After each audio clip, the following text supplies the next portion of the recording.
greets him with gasho, the universal gesture of humility, respect, and gratitude. Roshi may relate to the now wall-gazing sitters an inspiring anecdote of an ancient Zen worthy or a noteworthy contemporary. After all, he concludes, he was only human. If he could awaken, so can you. Jaws grimly set. The struggle is on. Clang. Clang. Comma. Kinhan. 45 minutes have elapsed. Old-timers flip off their cushions in one swirl, cat land on their feet, fall in line and slowly circle the zendo, hands folded across chest, with measured steps, concentrated mind, clang. Kinhan finishes, some quickly mount the tan, others head for the toilet, clang. Clang. Clang. The next sitting period commences, the pungent smell of a new stick of incense drifts through the zendo. Some 20 minutes later the Godo, Roshi's chief deputy, slips softly from the tan. He goes for the Kyosaku, symbol of Manjushri's delusion-cutting sword, resting in the shrine in the center of the zendo, under the figure of Manjushri. He grips it at each end, bows low before this zendo guardian. Silently the Godo stalks around the zendo, appraising the telltale postures, no sound but the barely audible undertone of puffing and wheezing from novices straining desperately with bodies instead of minds to corral stampeding thoughts. Smash. Comma. The Kyosaku lands full force on a corner of the tan, a murmur like wind soughing through cornstalk sweeps through the startled, slightly frightened newcomers. Silence, a deafening silence. Slam. Wham. Striking sitters whose slouching backs signal wilting minds, the Godo roars. Only 15 minutes to Dokusan. Brace up. Concentrate, concentrate. Don't separate yourselves a hair's breadth from your koan. You must bring Roshi an answer, not a blank. Quote. Slumped bodies shore up, the puffing and straining ludens. Clang. Clang. Dokusan. Move. The Godo yells, the tension broken, all but a reluctant few eagerly race to the lineup. Do you want the truth or don't you? He barks at the laggards, jerking one or two from the tan and egging him on toward the Dokusan line with his Kyosaku, coldly ignoring others. In most monastery and temple session the Kyosaku plays a vital and often crucial role, which reaches a dramatic climax just before Dokusan. The essential purpose of the Kyosaku is to arouse every vestige of dormant energy in the sitters to enable them to break through the protective shell of self-delusion and come to true self-understanding. No single element of Zen training, however, has been more vociferously criticized, none less understood, by Asians and Westerners alike, than the use of this stick. Condemned as a sadistic expression of Japanese culture, and as a flagrant perversion of Buddhism, it is in fact neither. Along with Zen itself, the Kyosaku is an import from China. It is probably a hardier descendant of a small rod used even in the Buddha's day to awaken dozing monks and constructed so as to whistle when shaken beside the ear. In China at some point the Zen masters evidently felt their disciples needed to be stimulated with something more than pleasant sounds or an occasional slap of the hand or blow of the fist, and in response to this need the forerunner of the Kyosaku was born.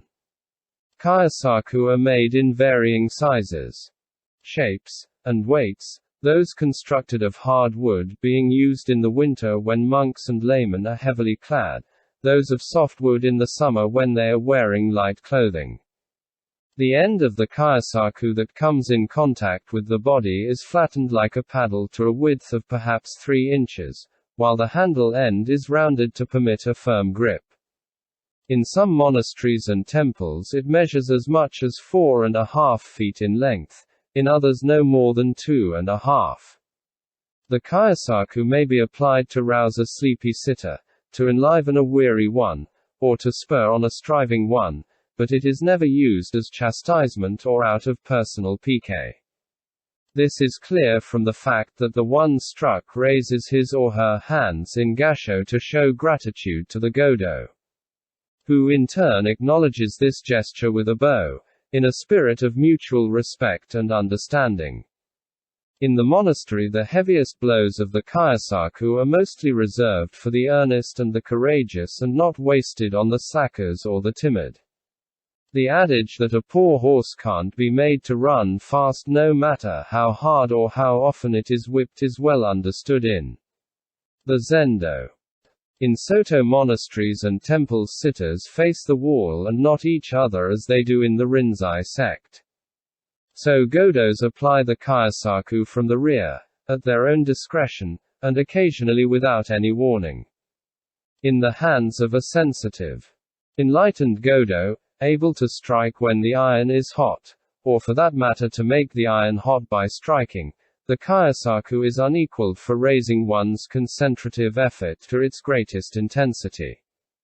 Just as a whip sensitively used on a racing horse can drive it to even greater speed without harm, so the Kyosaku perceptively applied to the back of a striving sitter can, without inflicting pain, elicit that superhuman burst of energy which leads to the dynamic one-pointedness of mind indispensable for Kensho, even at less critical moments, particularly in mid-afternoon or evening, when a slumping, exhausted body has slackened the mind's tautness, opening the way to invading hordes of thoughts. A well-timed blow across the shoulders will knock them all from the head, simultaneously releasing unsuspected stores of energy. It cannot be emphasized too strongly that administering the Kyosaku is not a matter of simply striking one with a stick. In this act, compassion, force, and wisdom are joined. In a first-rate monastery or temple, the Godo is invariably a person of strong spirit yet with a compassionate heart. Indeed, if the Kyosaku is to be a spur and not a thorn, the one who wields it must be identified with the deepest spiritual aspiration of the sitters. Well has it been said that love without force is weakness, force without love brutality.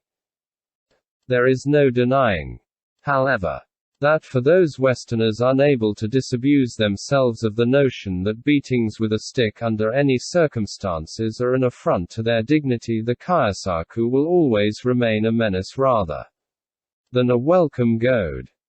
Dokusan is followed by sutra chanting, announced by the sharp crack of the wooden clappers. At this signal all file outdoors along an open canopied passageway, to be greeted by the first cold breath of dawn, and then proceed to the main hall. There laymen and women take their place on one side, monks on the other.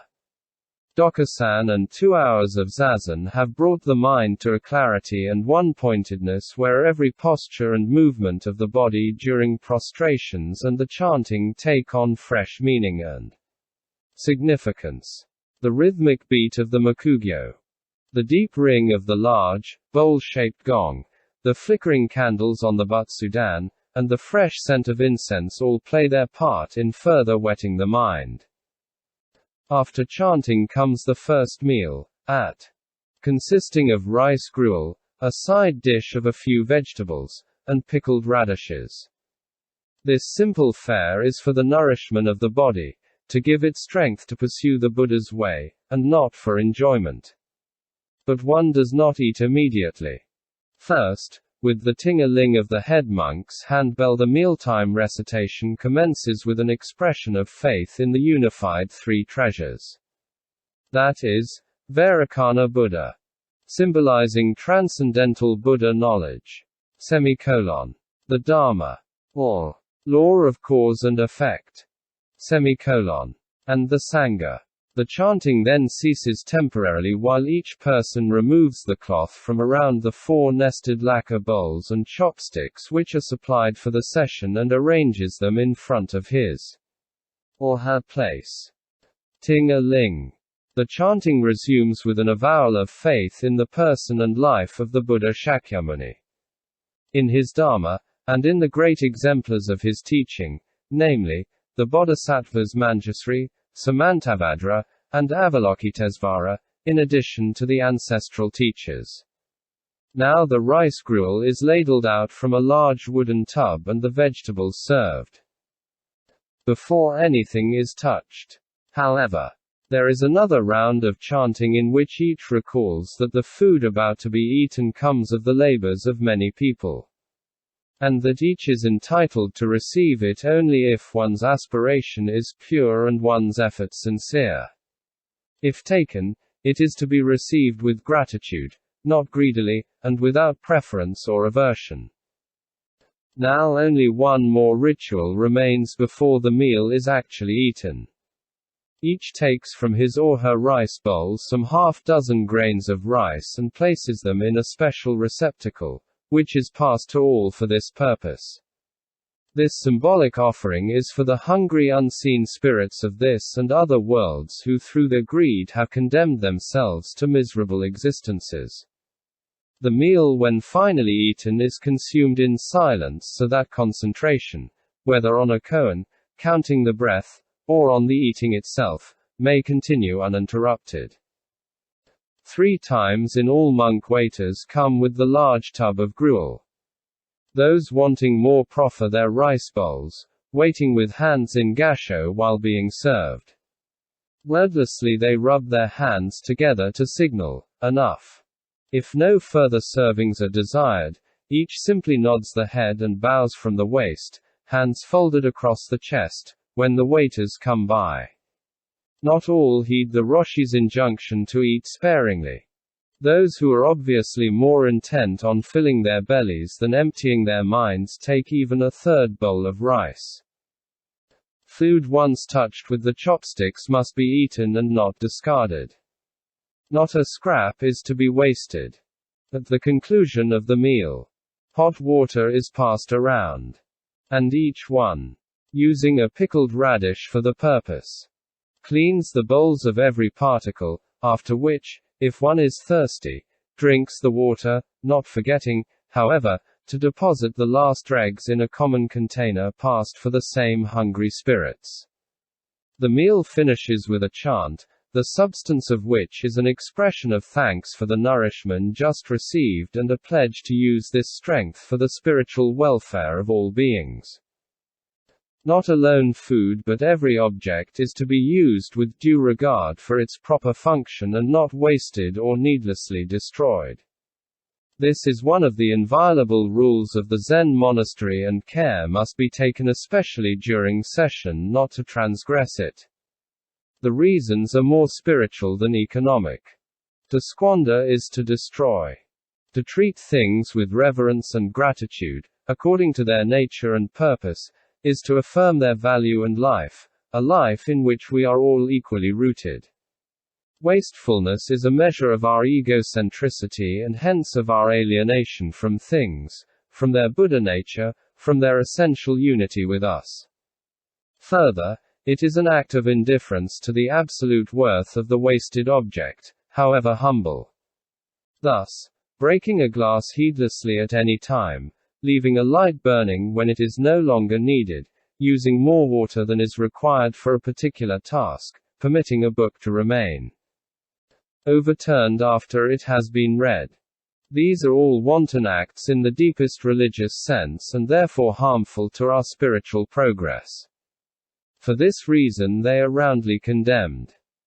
Following the morning meal, most monasteries and temples schedule samu, which during session takes the form of sweeping, dusting, scrubbing the floors and toilets, sweeping the walks, raking leaves, weeding the gardens, and working in the kitchen. Since the time when Huai-hai first instituted it, more than 1,000 years ago, manual labor has been an essential ingredient of Zen discipline. It is recorded of Huai-hai that one day his monks, feeling he had grown too feeble to work, hid his gardening tools. When they refused to heed his